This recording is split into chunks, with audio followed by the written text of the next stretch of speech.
Sa May 11, araw po ng linggo, sisimulan ng Department of Education ang deployment ng mga gurong magsisilbi sa eleksyon sa May 12, araw naman po ng Lunes. Kasado na rin ang iba't ibang ahensya ng pamahalaan na makakatuwang ng mga guro sa darating na halalan. Kunin natin ang detalye mula kay Eden Santos. Tiniyak ng Malacanang na handa na ang Department of Education para sa 2025 midterm elections.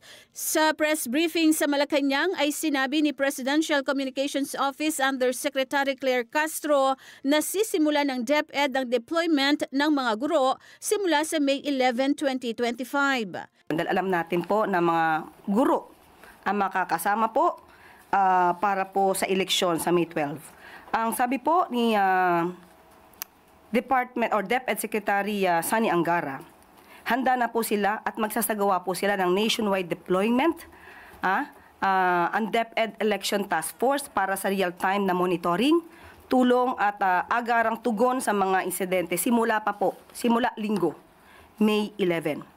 Dagdag pa ni Castro, nakasado na rin ang partnership ng DepEd sa Commission on Elections sa COMELEC, Armed Forces of the Philippines at Philippine National Police. Anya, ito ay para tiyakin ang seguridad, legal at medikal na tulong para sa mga guro na gaganap ng tungkulin sa halalan.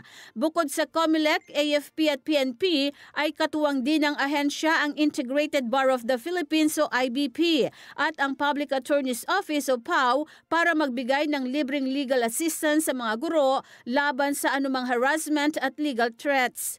At ang sabi po ni Secretary Angara, sa araw ng halalan, kasama ng mga guro at kawani ang buong puwersa ng pamahalaan. Bantay, alalay at proteksyon ang hatid sa ating mga guro. Tiniyak naman ni Castro na handa na rin ang honorarium ng mga guro. At may nakalaang pong pondo para sa mga honorarium na sa mga magsisilbi ngayong halalan.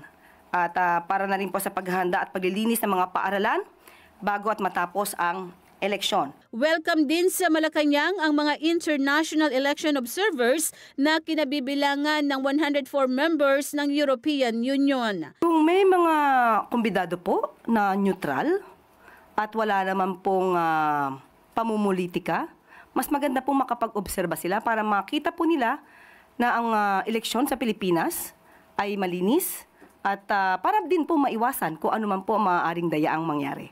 Eden Santos para sa Mata ng Agila. Matatag, matapang, matapat.